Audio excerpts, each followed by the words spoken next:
कबीर, जो अपने दोहों के माध्यम से विश्वविख्यात हुए, बच्चों से लेकर बुजुर्गों तक सबकी जुबान पर कबीर साहिब के दोहे हैं। एक ऐसी शख्सियत जिसको सभी जानना चाहते हैं। आखिर कौन है कबीर? आज कबीर साहिब प्रकट दिवस के मौके पर कबीर सी को जानने और समझने की कोशिश करेंगे। लोगों की अपनी अपनी बौद्धिक, सामाजिक व धार्मिक मान्यताओं के अनुसार कोई कबीर सी को संत मानता है तो कोई सदगुरु, कोई कवि, कोई सुलाहा तो कोई परमेश्वर मानता है। जिन्होंने जन्म व मृत्यु की जटिल पहेली को सुलझाया व सदग्रंथों में वर्णित सरल सहज भक्ति को समाज में प्रवेश किया, जिन्होंने अपने ज्ञान से धार्मिक पाखंड व साती पाती के जहर को समाप्त किया और हमें उस अग्नि से बचाया जो हमें अब तक जलाकर भस्म कर चुकी होती। कबीर सी ज्येष्ठ मास की पूर्णिमा सन 1398 कमल के फूल पर अवतरित हुए, जो एक भारत का आध्यात्मिक केंद्र माना जाता था। कबीर साहिब के सन को लेकर भी लोगों के अलग अलग मत हैं। कोई कहता है कि कबीर साहिब सी का सन एक विधवा ब्राह्मणी के गर्भ से हुआ है। वह लोक लाज के डर से तालाब के किनारे छोड़ गई थी। कुछ लोगों का मानना है कि कबीर साहिब सी बालक रूप धारण करके तालाब में उपस्थित कमल के फूल पर प्रकट हुए थे। लेकिन जो पहला मत है कि कबीर साहिब सी का सन विधवा ब्राह्मणी से हुआ था, हमारी टीम ने इस धारणा पर विश्लेषण किया तथा इतिहास की छानबीन की गई तो बात गलत सिद्ध हुई, क्योंकि इस विषय में कोई भी प्रमाण नहीं मिला, न कहीं विधवा ब्राह्मणी का जिक्र है, जिसका प्रमाण हम आगे इस वीडियो में दिखाएंगे। दूसरी धारणा है कि कबीर सी बालक के रूप में खिले हुए कमल के फूल पर प्रकट हुए थे, जिसके हमें चौंकाने वाले प्रमाण मिले। कबीर साहिब सी के जन्म की इस गुत्थी को सुलझाने के लिए हमारी टीम काशी की तरफ प्रस्थान करती है।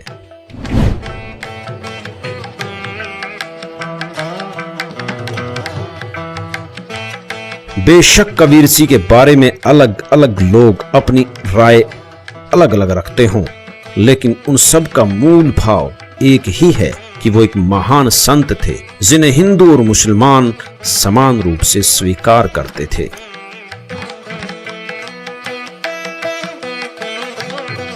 सर, कुछ लोगों का मानना है कि कबीर साहब जी का जन्म विधवा ब्राह्मणी से हुआ है। इस बारे में आप क्या कहेंगे? हम लोग बीजक जो पढ़ते हैं तो एक तालाब दिखाया गया, किसी तालाब में उनकी पैदाइश हुआ और वहाँ से नीरू और नीमा लेके इसी मठ में उनको लालन पालन किए, ज्ञान लिए कबीर चौरा से।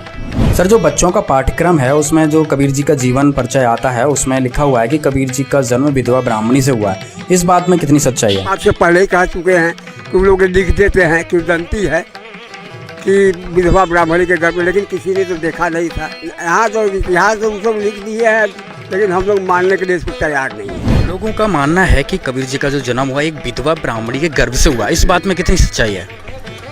अब ये तो नहीं, फूलों में हम बताते रहे, फूलों में पैदा हुए, फूलों में समाप्त हो गए। काशी में आने के बाद एक बात तो स्पष्ट हो चुकी है कि कबीर साहिब सी का सन किसी विधवा ब्राह्मणी से नहीं हुआ। यह एक मिथ्या धारणा है। यही वो सरोवर है जहाँ कबीर सी किताबों में लिखा गया है जो है कि दंती है, तो मैं देखा कि इसका जन्म विधवा ब्राह्मणी के गर्भ से हुआ था। लेकिन किसको माना जाए हैं? लेकिन हम तो यही मानते कबीर साहब का जन्म जो कमल के फूल पर हुआ था। सच्चाई है सर, खाली फूलों पर ही अगर फूलों पर समाप्त हुए ना, फूलों से समाप्त हुए, जहाँ दो फूल मिले। आप कबीर जी को क्या मानते हो? हम तो संत मानते हो, कवि मानते हो, सदगुरु मानते हो, भगवान मानते हो? दुनिया के सबसे बड़ा भगवान तो नहीं है, एकदम सच्चाई है। आज जो स्थिति लहरतारा की बनी हुई है, जो कि ओरिजिनल प्लेस कहा जाता है कि यहाँ पे कबीर जी को, तो इस बारे में क्या कहेंगे? पहले कितना बड़ा तालाब था, आप तो यहाँ पे शुरू से रह रहे हैं, तो यहाँ की क्या स्थिति थी वो बताइए एक बार। अब ये 7 किलोमीटर लंबा है तालाब है, अब सिकुड़ते उड़ते कब्जा होते होते अब एक आधा किलोमीटर बच गया है, 1 किलोमीटर। ये जो लहरतारा ये क्या है सर? सर ये तो कबीर जी का स्थल है, जो है इसी में पैदाइश हुआ था जी। कबीर जी को एक संत मानते हैं, कवि मानते हैं, भगवान मानते हैं, या फिर एक सद?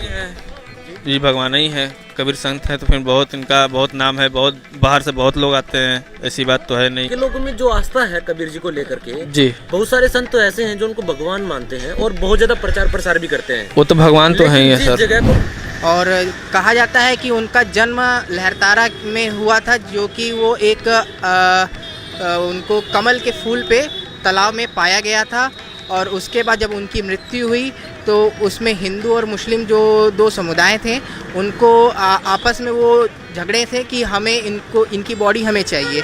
लेकिन वो अचानक उस जो जब उनकी डेड बॉडी वहाँ थी तो वो अचानक गायब हो जाती है और उसमें सिर्फ एक फूल रहता है, जिससे वो दोनों प्रांत को समझ में आता है कि नहीं, हम एक ही है, ये हमारे भी हैं, ये हिंदू के भी हैं, ये मुस्लिम के भी हैं, सिख के भी हैं, ईसाई के भी हैं। मतलब उनका ये विचारधारा था कि सारे धर्म एक हैं। 2019 का यह दृश्य लहरतारा तालाब की वर्तमान हालत बता रहा है कि यहाँ सरकार द्वारा इसका रख रखाव नहीं किया गया है। वर्तमान में ये सूख चुका है।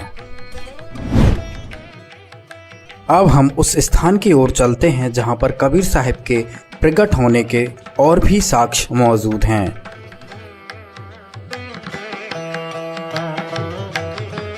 यह वो स्थान है जहां पर नीरू और नीमा ने कबीर साहब को तालाब के कमल के फूल से उठाकर यहां लाए थे। यहीं पर अष्टानंद जी अपनी साधना कर रहे थे। अष्टानंद जी कबीर जी के प्रकट होने के दृष्टा बने थे।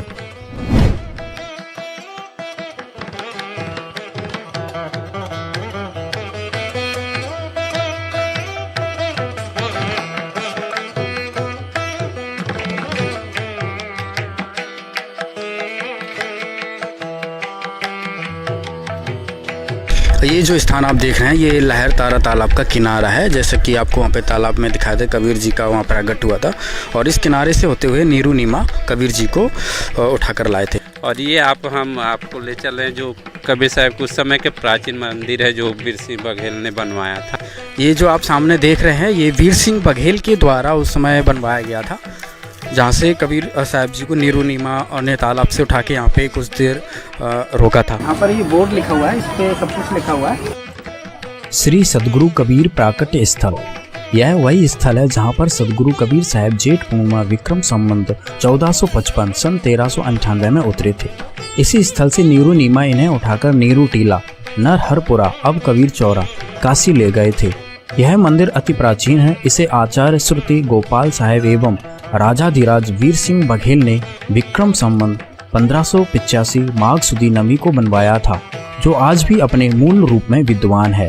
इस स्थल का उल्लेख देश विदेश के अनेक विद्वानों ने किया है। इसके उत्तर में कुछ दूरी पर कबीर स्तंभ है, जहाँ पर नीरू नीमा ने विश्राम किया था। उस स्थल का निर्माण उत्तर प्रदेश शासन द्वारा कराया गया है।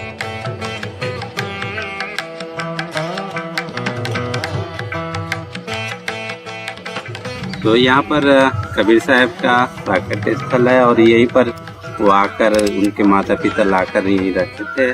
और ये उस समय का प्राचीन मंदिर है जो उस समय भी विद्वान थे। यहाँ पर आश्रम उस समय अष्टानंद करके यहाँ एक ऋषि हुआ करते थे जी, वो इसकी आश्रम है और ये मंदिर वो प्राचीन है। और ये आप देखेंगे पूरा तालाब है, ये लहरताल, ये गंगा और वर्णा 80 यानी कि ये और लहरतारा के जो तीनों चारों के बीच में जो है वो काशी है। जब लहर गंगा जी अपने पूरे लहर देखते थे बरसात में तो ये पूरे भरा हुआ स्थल होता था।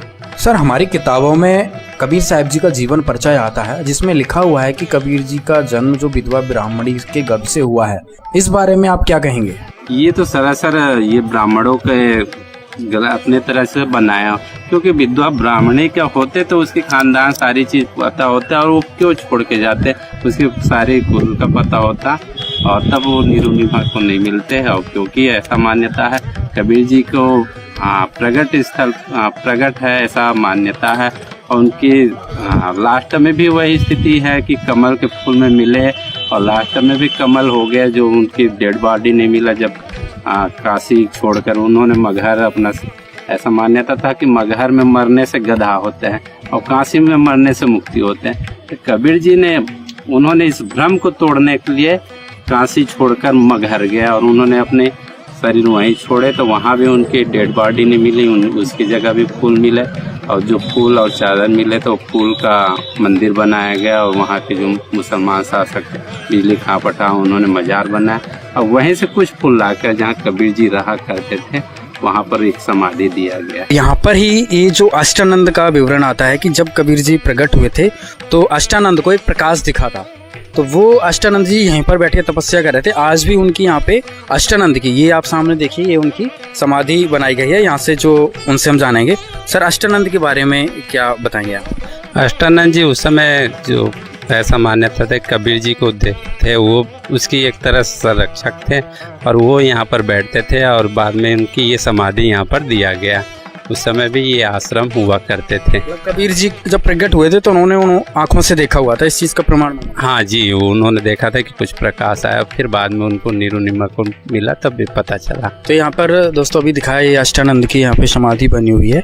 तो जो इतिहास में 600 साल पुराना इतिहास है, कोई ज़्यादा लाखों वर्ष पुराना इतिहास नहीं है जिसको ना माना जाए। इस सब एक चीज़ सिद्ध हो गया, ग्राउंड रिपोर्ट आपको दिखाई, इस पे स्पष्ट हो गया कि कबीर जी सशरीर प्रकट हुए थे। यहाँ के जो लोग हैं इनको मूल जानकारी है कि कबीर जी का किसी भी माता पिता से उनका जन्म नहीं हुआ था, वो सशरीर प्रकट हुए थे।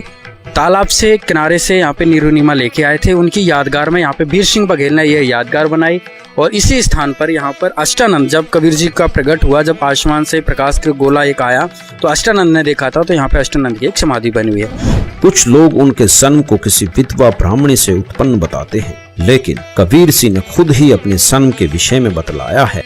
अवधू अवगत से चल आया, मेरा कोई भेद मुर्म न पाया, ना मेरा जन्म न गर्भ बसेरा, बालक बन दिखलाया, काशी नगर जल कमल पडेरा, तहाँ जुलाही न पाया। मात पिता मेरे कछु नाही, ना मेरे घर दासी, जुल्ला का सुत आन कहाया, जगत करो मेरी हंसी। ये 5 तत्वों का धरना मेरा, जानो ज्ञान अपारा, सत स्वरूपी नाम साहेब का, ओहे नाम हमारा। अगर दीप गगन गुफा में तान्य वस्तु सारा, तेरा ज्योत स्वरूपी अलख निरंजन, वो डरता ध्यान हमारा। हाड चाम लहू ना मेरे, कोई जाने सतनाम उपासी, तारण तरण अभय पद दाता, मैं हूँ कबीर अविनाशी। दरअसल कबीर सिंह का सन किसी माता पिता के संयोग से नहीं हुआ, वो अपने निज लोक से चलकर यहाँ के सत भक्ति बतलाने के लिए अवतरित हुए हैं। ऐसा उनसे परिचित संतों ने अपनी वाणी के प्रमाण दिए हैं।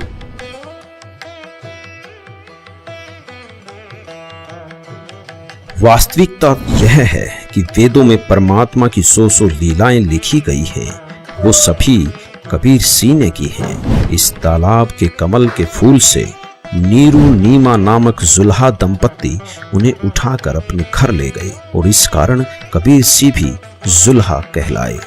अब चलते हैं कबीर मठ, जिसको कबीर चौरा के नाम से भी जानते हैं, जहाँ पर कबीर जी का लालन पालन हुआ।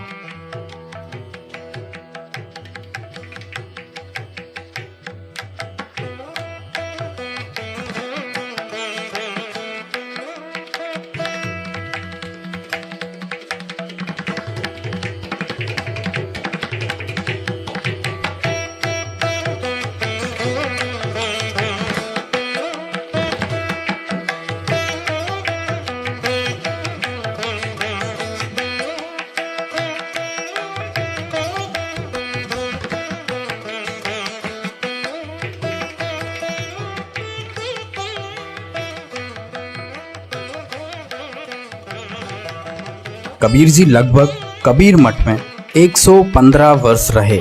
इसके बाद वह मगहर की यात्रा पर चले गए थे। सबसे पहले आपको वो जगह दिखाते हैं जहां नीरू नीमा ने कबीर जी का पालन किया। इस स्थान को नीरू नीमा टीला के नाम से जाना जाता है। कबीर साहब जी की यहीं पर कुटिया थी। मिट्टी की कुटिया होने के कारण जीर्ण शीर्ण हो चुकी थी। अब पुनः इसी स्थान पर एक कुटिया यादगार के रूप में बनाई जा रही है। यह नीरू नीमा की समाधि स्थल है।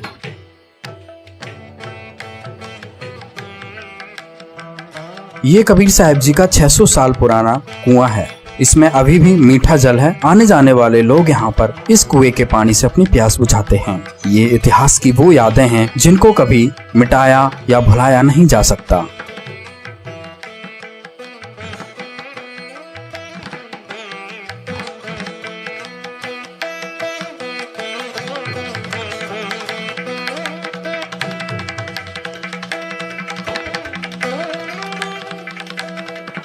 कबीर मठ में कबीर साहब जी की काफी यादगारों को संभाल कर रखा गया है। कबीर मठ के मुख्य द्वार से प्रवेश करते हुए सबसे पहले यह कबीर जी की समाधि स्थल मिलती है।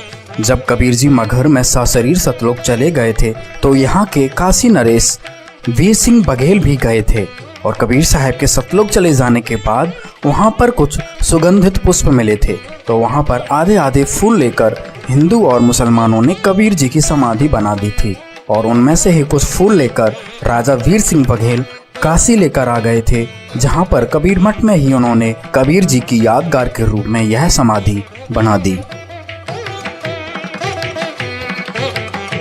यह स्थल उस घटना का प्रतीक है जहाँ पर कबीर साहब जी ने सर्वानंद को ज्ञान में पराजित किया था। संत रामपाल जी ने अपने सत्संगों में इस घटना का काफी विस्तार से विवरण दिया है कि किस तरह से एक ब्राह्मण अपने ज्ञान के घमंड में सर्वजीत बनना चाहता था, जो शूद्रों के हाथों से पानी भी नहीं पीता था, उसको कबीर जी ने अपनी लीला से इस कुएं का पानी पीने के लिए मजबूर कर दिया था। आखिर में सर्वानंद भी कबीर साहब जी का शिष्य बन गया था।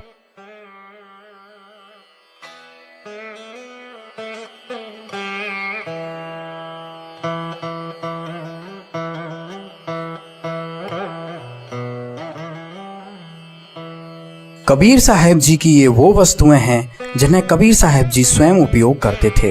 ये कबीर साहब जी का वो यंत्र है जिससे वो कपड़े बुनकर जुलाही की भूमिका करते थे और यह गोरखनाथ वाला वही त्रिशूल है जिसमें एक बार कबीर साहब जी और गोरखनाथ जी की ज्ञान गोष्ठी होती है, जिसमें गोरखनाथ जी इस त्रिशूल के ऊपर बैठ जाते हैं तो कबीर साहब जी अपनी शक्ति को दिखाते हुए कपड़े बुनने वाले धागे को ऊपर फेंकते हैं और उस धागे के ऊपर जाकर बैठ जाते हैं। कबीर जी कौन है?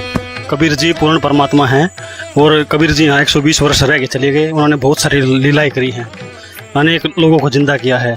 शेख तकी की मरी हुई लड़की को कब्र से निकाल के जिंदा किया है।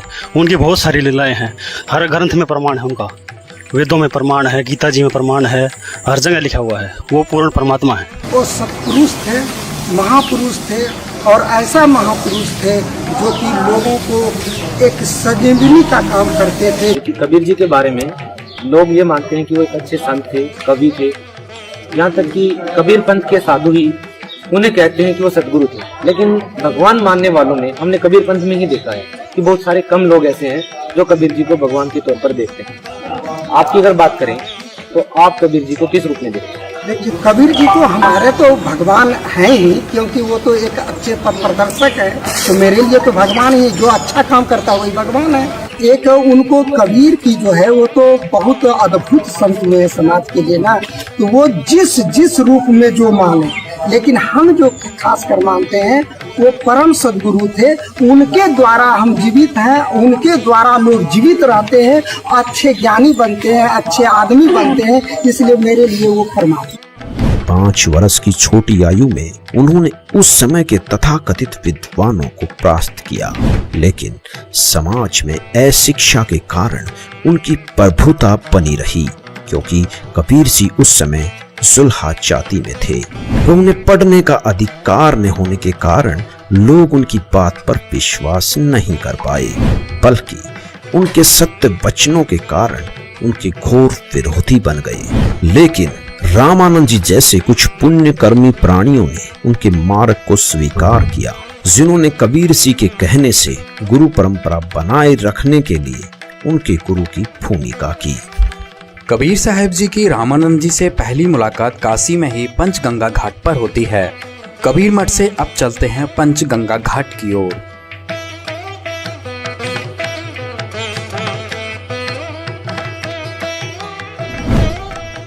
पंचगंगा घाट वह स्थान है जहां पर कबीर साहब जी ने अपनी 5 वर्ष की आयु में 2.5 वर्ष के बालक का रूप धारण करके इन्हीं सीढ़ियों पर जल्दी सुबह आकर लेट गए थे। रामानंद जी की कुटिया यहीं ऊपर कुछ दूरी पर थी। जब रामानंद जी नीचे की तरफ आए तो उनका पैर कबीर साहब जी पर पड़ गया। कबीर साहब जी ने रोने की लीला की। तब रामानंद जी ने बालक को रोता देख शांत कराने के लिए एकदम राम का उच्चारण करते हुए नीचे झुकते हैं तो उनकी माला कबीर साहब जी के गले में गिर जाती है। इस तरह कबीर साहब जी ने इस लीला से रामानंद जी को अपना गुरु बनाया था। बाद में कबीर साहब जी ने रामानंद जी को पूरा ज्ञान समझाया था। रामानंद जी को पता चल गया था कि कबीर साहब जी ही पूर्ण परमात्मा हैं। उसके बाद रामानंद जी ने कबीर साहब की बताई हुई भक्ति की थी। पंचगंगा घाट से ऊपर की तरफ चलेंगे तो यहीं पर रामानंद जी का आश्रम था। आज भी यहाँ पर रामानंद जी, कबीर साहब जी, रविदास जी और पीपा जी की मूर्ति यादगार के रूप में बनी हुई हैं।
कबीर साहब के जो गुरु थे रामानंद जी पंचगंगा घाट में रहते थे। कबीर साहब रामानंद जी के शिष्य तो जरूर हुए।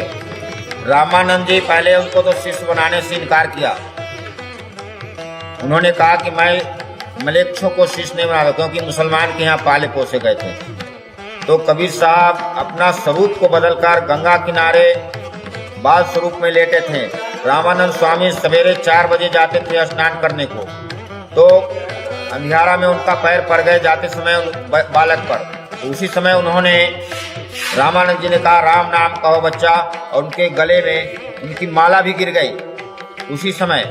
तो वो फिर उसके बाद वो चले गए गंगा स्नान करने को। बालक शांत हो गए। फिर उधर से आते तो बालक नहीं पाया उन्होंने। इस तरह से आया। दूसरे दिन फिर रामानंद जी के आश्रम में कबीर साहब पहुँचे।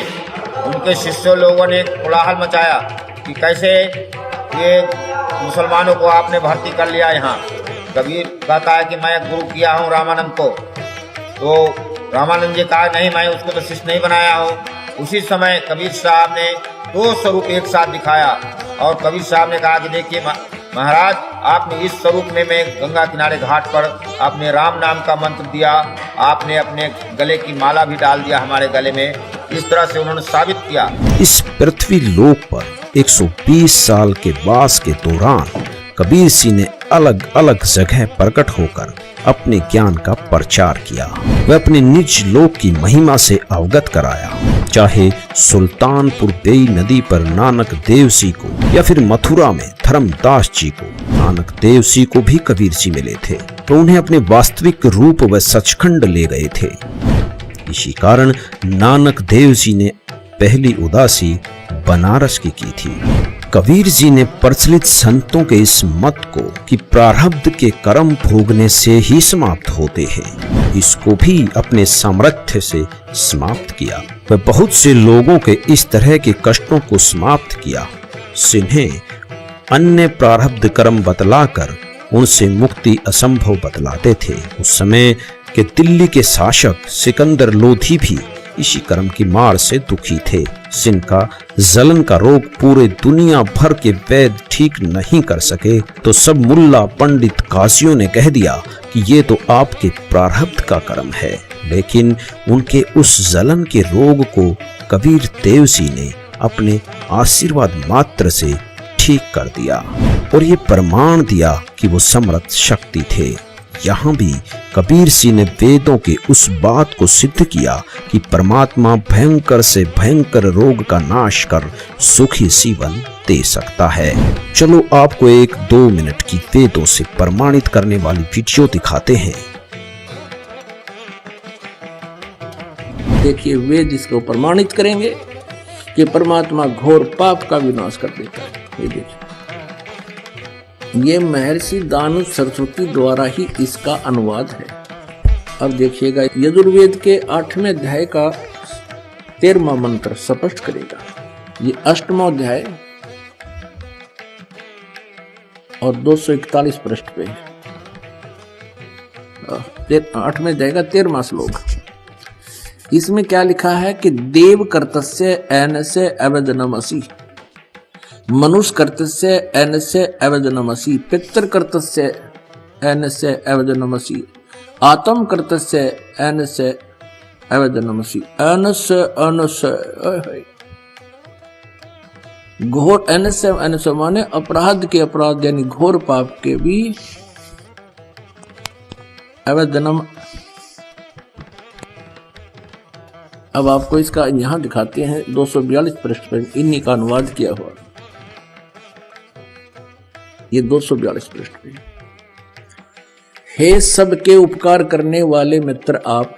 अब यहां इसने मित्र शब्द प्रयोग कर लिया, यहां परमेश्वर ना लिखा, क्योंकि इसको पता था वेदों को पढ़ने वाला मुझ पर पूरा विश्वास करेगा, और मैंने यहां लिख दिया मित्र, तो वो ये समझेगा कि मित्र के बारे में लिखा है, भगवान के बारे में नहीं, इसलिए इसको पढ़ पढ़ा कर आगे चल पड़ेगा। आप दान देने वाले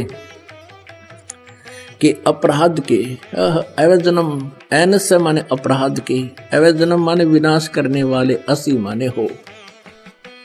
मनुष्य कर्तस्य साधारण मनुष्यों के किए हुए, एनस्य माने अपराध के, अवजनम माने विनाश करने वाले हो।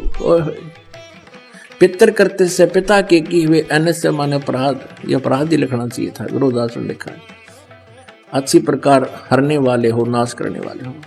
अपने किए हुए, एनस्य माने पाप के, एनस्य कहो, एनस्य का अर्थ पाप कहो, एनस्य माने अपराध कहो, एनस्य माने अपराध या पाप एक ही अर्थ होता है। एनस्य माने पाप के, दूर करने वाले, अवजनम माने नाश करने वाले, अवजनम विनाश करने वाले हो, अवजनम माने विनाश करने वाले हो। एनस्य एनस्य अधर्म के अधर्म यानी घोर पाप के भी, अवजनम माने नाश करने वाले हो। अब जानता हुआ मैं जो कुछ भी अधर्म आचरण किया करता हूं या करूं, अनजान में जो कुछ भी किया करता हूं या करूं, उस सब एनस्य माने अपराध के, पाप के, दुष्ट आचरण के नहीं, पाप के आप अवजन माने नाश करने वाले हो। कबीर सिंह के सामर्थ्य से प्रेरित होकर सिकंदर लोधी कबीर सिंह का शिष्य बना, जिससे उनका धार्मिक पीर शेख तकी चिढ़ गया। तो कबीर सिंह को नीचा दिखाने व राजा की नजरों से गिराने के लिए कई हथकंडे अपनाए। बहुत बार कबीर सिंह को हराने के लिए उनकी परीक्षा ली। इसी उद्देश्य से उसने कबीर सिंह द्वारा मृतक गऊ को जीवित करने को मानने से मना कर दिया। यदि ऐसा मेरे सामने हो तो मैं मानूं। और कबीर सिंह ने इस भ्रम के निवारण के लिए 2 मृतकों को जीवित किया, जिनका नाम कमाल व कमाली रखा। वे अपने पुत्र पुत्री की तरह रखा। यहाँ कबीर सिंह ने वेदों में वर्णित परमात्मा की उस लीला को सिद्ध किया जिसमें लिखा है कि परमात्मा मृत्यु प्राप्त को भी पुनः जीवन दान दे सकता है। कबीर सिंह ने काशी में एक लीला की। जब कबीर सिंह की प्रभुता काशी में बनती चली गई तो शेख तकी ने कबीर सिंह को बदनाम करने के लिए उनके नाम से झूठी चिट्ठी डाल दी कि कबीर सिंह काशी में एक भंडारा देंगे, जिसमें प्रत्येक भोजन के बाद सोने की मोहर दी जाएगी। इस भंडारे में 18 लाख लोग आ गए।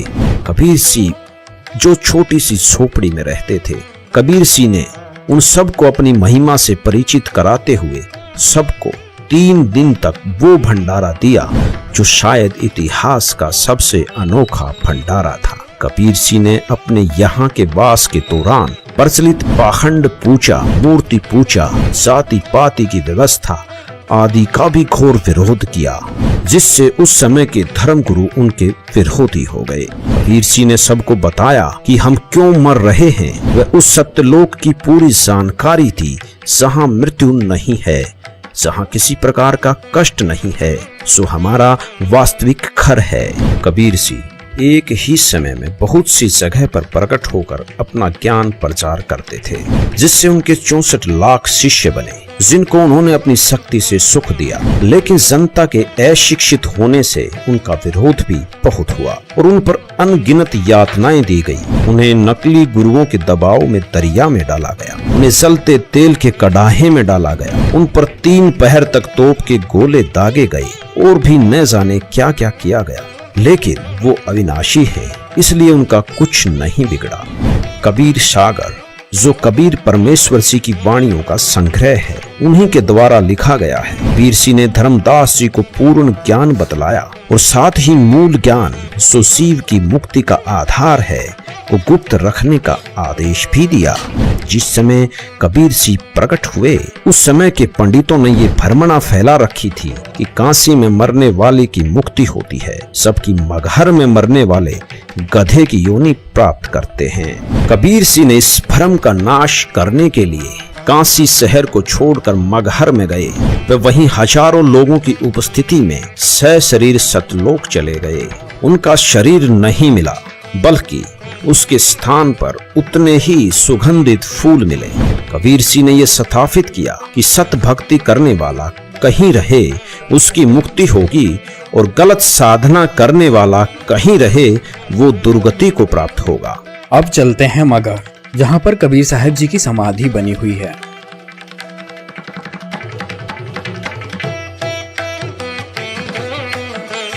यह समाधि स्थल का मुख्य द्वार है। यहाँ से गुजरते हुए समाधि स्थल पर पहुँचते हैं। मगहर शहर हिंदू मुस्लिम एकता के लिए भी जाना जाता है। कहा जाता है कि यहाँ कबीर जी के ज्ञान से प्रभावित होकर हिंदू मुस्लिम आपस में भाई भाई की तरह रहते हैं।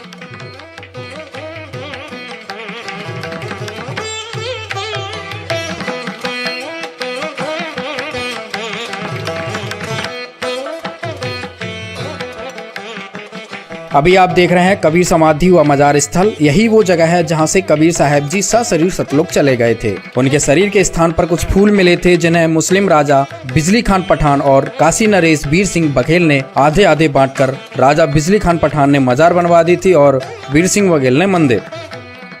ये आप देख रहे हैं मस्जिद, जो कि मुस्लिम राजा ने आधे फूल लेकर कबीर साहब जी की यादगार बनवाई थी। यह कबीर जी की मजार है। इसकी देखरेख यहाँ एक मुस्लिम परिवार पीढ़ियां दर पीढ़ियां करता आ रहा है। इनसे बात करने पर इन्होंने बताया कि कबीर साहब जी की मृत्यु नहीं हुई थी। कबीर साहब जी के अंत समय में कुछ फूल मिले थे। ये भी कबीर साहब जी को अल्लाह के रूप में मानते हैं।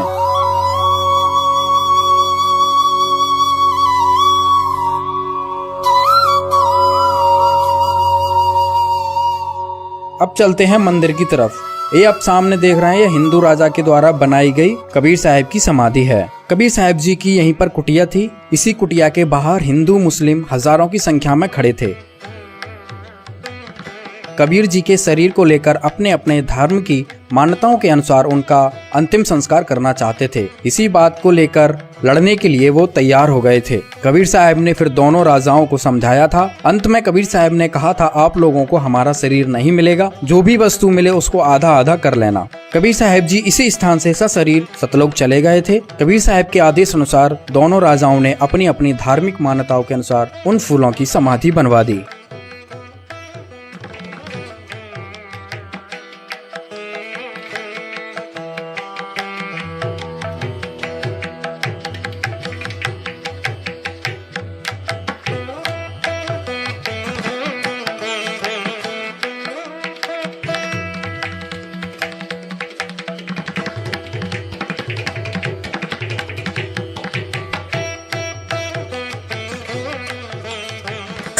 आप कबीर जी को क्या मानते हो? कबीर जी को परमात्मा मानते हैं, भगवान का स्वरूप मांगते हैं और भगवान ही है। किस आधार से कह सकते हो कबीर जी भगवान है? कबीर जी की अनेकों लीलाएं हैं, उनके जीवन चरित्र में पढ़ के देख लो आप। वेदों में प्रमाण, गीता में, गुरु ग्रंथ साहिब में, हर जगह प्रमाण है कि वो भगवान है। और क्योंकि सबसे बड़ा प्रमाण ये है, वो सह शरीर आए और सह शरीर चले गए, और आज भी उनका प्रमाण मगर में है। आप जाके देख सकते हो बेशक। कबीर साहब जी की एक कुटिया थी। कुटिया के बाहर ही कबीर साहब जी का ये कुआं था।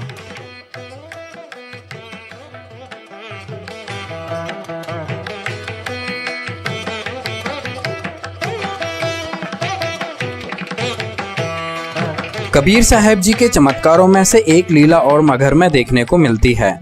कबीर साहब जी की समाधि स्थल के पीछे एक आमी नदी बहती है। आमी नदी के विषय में कहा जाता है कि यह शिव जी के श्राप देने से सूख जाती है। जब कबीर जी यहाँ आते हैं तो लोगों की प्रार्थना करने पर कबीर जी ने अपनी शक्ति से पुनः इस नदी को जीवित किया था, अर्थात पुनः बहा दिया था। तब से लेकर आज तक इस नदी का पानी कभी नहीं सूखता है, जो आज हम अपनी आंखों से देख सकते हैं।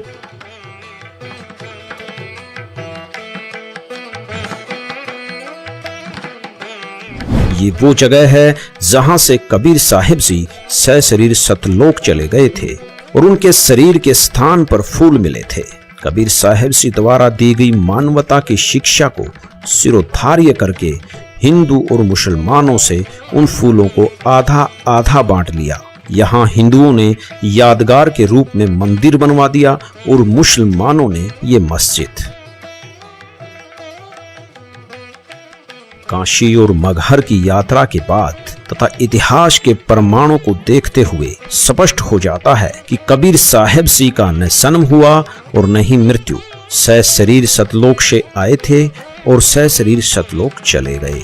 हाँ, यहाँ एक खास बात और, जब पुत्र मोह के कारण धर्मदास जी व्याकुल हो उठे कि मूल ज्ञान के बिना मुक्ति नहीं और कबीर परमेश्वर जी ने मूल ज्ञान को गुप्त रखने का आदेश दे दिया, तो मेरे वंशज कैसे मुक्त होंगे। उनकी उसी शंका का समाधान करते हुए कबीर परमेश्वर जी ने कहा कि धर्मदास मेरे नाम से 12 पंथ काल चलाएगा। उसी 12वें पंथ गरीबदास जी के पंथ में मैं खुद चल कर आऊंगा और पूरे विश्व को सत्य ज्ञान बतलाऊंगा। 12वां पंथ गरीबदास जी का है और उसी पंथ में आज कबीर जी के अवतार संत रामपाल जी महाराज अवतरित हैं, जो पूरे विश्व के तारणहार हैं। इस संदर्भ में आपको कबीर सागर से प्रमाण दिखाता एक वीडियो दिखाते हैं। वो 12 पंथ कौन कौन से हैं और परमात्मा 12वें पंथ में स्वयं चलकर आएंगे, ये कबीर परमेश्वर ने स्वयं कहा है अपनी सच्चिदानंद घन ब्रह्म की वाणी में, कबीर वाणी में। ये देखिएगा, कबीर सागर संपूर्ण 11 भाग खेमरा श्री कृष्णदास प्रकाशन बंबई से प्रकाशित है। ये है कबीर वाणी 136 पृष्ठ पे। यहाँ लिखा है कि 12 पंथ काल फुरमाना और भूले जीव न जावे ठिकाना। इन 12 पंथों में काल का ही फुरमान है और इसमें भटके हुए भूले हुए प्राणी कभी भी सतलोक नहीं जा सकते। कौन कौन से? ये तो है कबीर वाणी में 136 पृष्ठ पे। अब देखो यहाँ पर कबीर चरित्र बोध में, ये है कबीर चरित्र बोध सागर और ये है 1871 पृष्ठ। और यहाँ देखते हैं बोध सागर, ये 1870 पर। कबीर साहब के पंथों का वृंतांत। नारायण दास जी का पंथ, ये इन्होंने गलत लिखा है, नारायण दास नहीं है, ये चूड़ामणि जी का पंथ है। आगे दिखाएंगे दूसरे स्थान पर वो सही लिखा है। दूसरा याज्ञोदास जी का पंथ, ये याज्ञोदास जी का पंथ। और तीसरा है सूरत गोपाल। चौथा है मूल निरंजन का पंथ। पांचवा टकसारी पंथ। छठा भगवान दास जी का पंथ। सातवां सतनामी पंथ और 8वां कमालीय पंथ, कमाली का पंथ। और 9वां राम कबीर पंथ। 10वां प्रेम धाम की वाणी पंथ और 11वां जीवा पंथ और 12वां गरीबदास पंथ। अब इन्हीं 12 पंथों का फिर यहाँ कबीर वाणी में, ये कबीर चरित्र बोध में आपने देखा, बोध सागर में, और ये भी बोध सागर है और ये कबीर वाणी है 136 पृष्ठ पर। यहाँ लिखा है 12 पंथ चलो सो भेद, 12 पंथ काल फुरमाना, भूले जीव न जाओ ठिकाना। ताते आगम कही हम राखा, वंश हमारा चूड़ामणि शाखा। प्रथम जग में जागो भरमावे, ये दूसरा होना चाहिए था। प्रथम तो ये चूड़ामणि है, यहाँ इन्होंने गलत अपनी तरफ से मिलावट कर दी कबीर पंथियों ने। ये लिखा है, ये बोध सागर 1870 पृष्ठ पर, ये कबीर चरित्र बोध में। यहाँ पर इन्होंने गलत लिखा है, यहाँ लिखना था प्रथम चूड़ामणि जी का पंथ। दूसरा यागोदास जी का पंथ और सूरत गोपाल मूल निरंजन चौथा। अब यहाँ उसी का प्रमाण है। अब हमारे हैं 136 कबीर वाणी पे 136 पर द्वादश पंथ काल फुरमाना भूले जीव न जाए ठिकाना ताते आगम कह हम राखा वंश हमारा चूड़ामणि शाखा। ये चूड़ामणि प्रथम होना चाहिए, ये गलत लिख रखे हैं। और दूसरा होना चाहिए थे दूसरा जग में जागू भरमावे। ये यहाँ पर लिखा है इसको, ये देखिएगा यागो पंथ, जागू कहो तो यागो दास पंथ और सूरत गोपाल। प्रथम नहीं या दूसरा जग में जागू भरमावे बिना भेद वो ग्रंथ चुरावे। और दूसरा सूरत गोपाल होई, यहाँ इन्होंने ये लिखा सूरत गोपाल पंथ दूसरा, ये 1870 पृष्ठ पर। ये तीसरा है सूरत गोपाल और यहाँ भी तीसरा ही होना चाहिए था, इन्होंने दूसरा लिख दिया। ये थोड़ा सा मिलावट करें, चोर चुरावे तुमड़ी गाड्डे पानी में वो गाड्डे हुआ ऊपर आवे सच्चाई छैनी ना। अब यहाँ लिखना था तीसरा सूरत गोपाल होई और अक्सर जो जोग दृढ़ावे सोई। और चौथा, ये चौथा होना चाहता, तीसरा नहीं, मूल निरंजन वाणी। चौथा पथ टकसार भेद वो। और पांचवा पंथ बीज को लेखो। और छठवां जो सातवां होना चाहिए था सतनामी पंथ। हम अपने काम पर आते हैं, यहाँ देखिएगा। अब 10वां, ये 11वां यहाँ आ जाता है परम धाम की वाणी। अब 12वां यहाँ से शुरू होता है। संवत 1775 होई। ये वैसे गलती से मिसप्रिंट है, यहाँ 1774 होना चाहिए था संवत। गरीबदास जी का जन्म संवत 1774 में हुआ है। संवत 1775 होई ता दिन प्रेम प्रगटे जग सोई। 12वां पंथ जिसे चला गरीबदास जी को, उसका जिक्र है ये। आज्ञा रहे ब्रह्म बोध लावे कोली चमार सबके घर खावे। और साख हमारी ले जीव समझावे असंख जन्म ठोर नहीं पावे। 12वें पंथ प्रगट हो बानी। अब 12वें पंथ गरीबदास जी वाले पंथ के विषय में चर्चा चल रही है कि मेरी वाणी यानी मेरी महिमा की वाणी पुनः प्रकट होगी गरीबदास जी द्वारा। परमेश्वर कबीर जी गरीबदास जी को मिले थे। गरीबदास जी काल के दूत नहीं थे, गरीबदास जी ने तो सही ज्ञान दिया, लेकिन आगे वाले कबीर गरीबदास के पंथियों ने उसको समझा नहीं। अब 12वें पंथ प्रगट हो हवा बाणी है नहीं, प्रगट हुआ बाणी और शब्द हमारे की निर्णय ठानी। अब गरीबदास जी के बाद जितने भी उनके अनुयायी हुए हैं वो परमेश्वर की वाणी जो गरीबदास जी ने महिमा लिखी है वो समझ नहीं सके। 12वें पंथ प्रगट हुआ बाणी शब्द हमारे की निर्णय ठानी और अस्थिर घर का मर्म न पावे। ये 12 पंथ हम ही को ध्यावे। कहते गरीबदास वाले पंथ तक भी स्थिर घर शाश्वत स्थान को प्राप्त नहीं कर सकते, सतलोक को प्राप्त नहीं कर सकते। और हमारे ही उस वाणी को वह आपस में निष्कर्ष करते रहेंगे, उसकी जानकारी एक दूसरे को उलट सुलट देते रहेंगे। 12वें पंथ प्रगट हो वाणी शब्द हमारे का निर्णय ठानी, उसका निष्कर्ष निकालने की चेष्टा करेंगे पर वो समझ नहीं सकेंगे। अस्थिर घर यानी सनातन परम धाम को प्राप्त नहीं कर सकते, उसका धाम का मर्म नहीं पाएंगे। ये 12 पंथ हमें को धावे। आगे स्पष्ट कर दिया परमेश्वर ने, 12वें पंथ हम ही चल आवे, हम स्वयं आएंगे गरीबदास वाले पंथ में, यानी गरीबदास के रूप में नहीं, उसके पंथ में आगे चल के 12वें पंथ हम ही चल आवे और सब पंथ मिट एक ही पंथ चलावे। धर्मदास जी से कह रहे हैं कि 12वें पंथ में आऊंगा मैं आगे चल के और सब पंथ मिटा के एक ही पंथ चलाऊंगा। अब अपना ही परमात्मा दास भेज दिया, अपना वही और शक्ति उन्हीं की काम कर रही है। धर्मदास जी से कहते हैं तब लग बोधो कुरी चमारा फिर तुम बोधो राज दरबारा। प्रथम चरण कलयुग निर्याना निराना तब मगहर मांडो मैदाना। ये प्रथम पीढ़ी होगी, प्रथम चरण होगा जब मैं मगहर से शरीर चला जाऊंगा। परमात्मा कबीर जी कह रहे हैं ये प्रथम चरण होगा, प्रथम चरण कलयुग निर्याना तब मगहर मांडो मैदाना। धर्म राय से मांडो बाजी तब धर बोधो पंडित का जी। अब आगे देखो, 5505 तब ये शब्द होएगा साचा।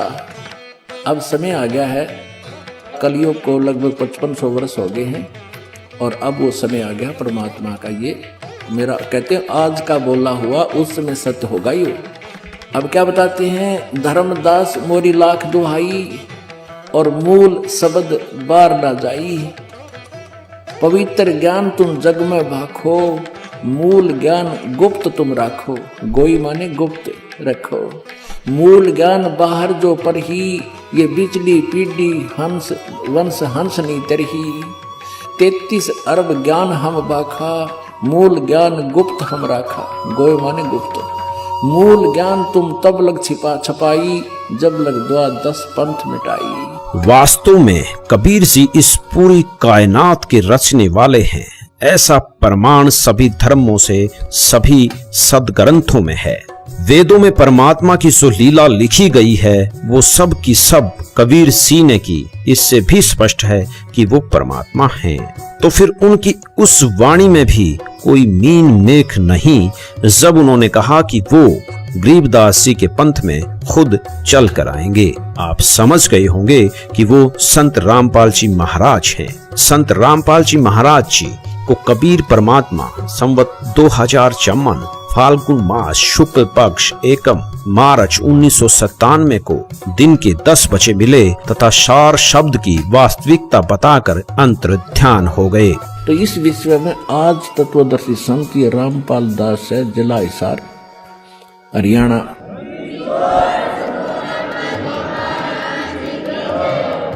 अब किसी का भ्रम ना रहना चाहिए।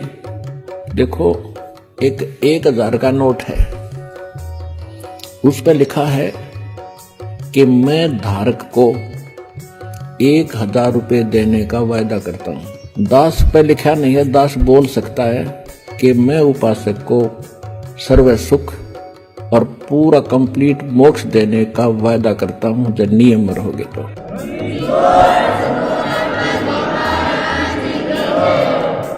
अब आपको तत्व ज्ञान और यथार्थ भक्ति और मंत्र समाधान मिला है, इस दास के पास है। और अपना कल्याण कराओ। दास पलकें बिछाई बैठा आपके लिए। आप भगवान के बच्चे हो, सारे जाओगे। दोस्तों, कबीर साहिब जी पूर्ण परमात्मा हैं, ये सिद्ध हो गया। और इस समय में उनके अवतार संत रामपाल जी महाराज के रूप में पृथ्वी पर सशरीर विद्यमान हैं। लगभग 600 साल पहले हम परमात्मा को नहीं पहचान सके थे, लेकिन आज हमें संत रामपाल जी महाराज को पहचानना होगा। अब सवाल उठता है, आखिर क्यों पहचाने? हमें क्या जरूरत है पहचानने की? दोस्तों, मनुष्य जीवन बार बार नहीं मिलता और मनुष्य जीवन का एक ही उद्देश्य होता है, परमात्मा की प्राप्ति।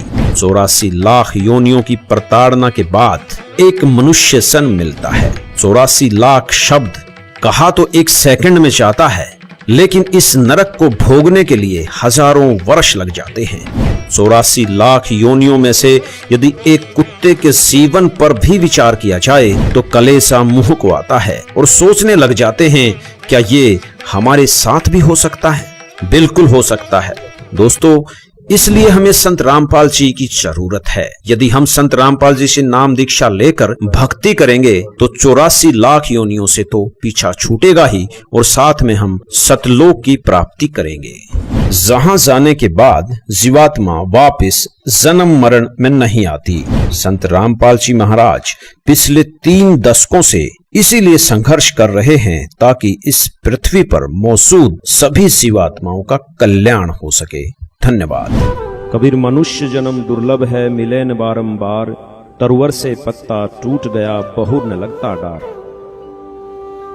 संत रामपाल जी महाराज अपने सत्संगों के माध्यम से बताते हैं कि 84 लाख योनियों की भयंकर यातनाओं के बाद एक मनुष्य जन्म मिलता है, जिसका सिर्फ एक ही उद्देश्य है कि पूर्ण गुरु से नाम दीक्षा लेकर भक्ति करना, जिससे हमारा जन्म मृत्यु का दीर्घ रोग समाप्त हो जाता है। वर्तमान समय में पूरी पृथ्वी पर पूर्ण व आधिकारिक गुरु संत रामपाल जी महाराज ही हैं और विश्व कल्याण के कार्य में लगे हुए हैं। अतः सभी से निवेदन है कि संत रामपाल जी महाराज से नाम दीक्षा लेकर अपना जीवन सफल बनाएं।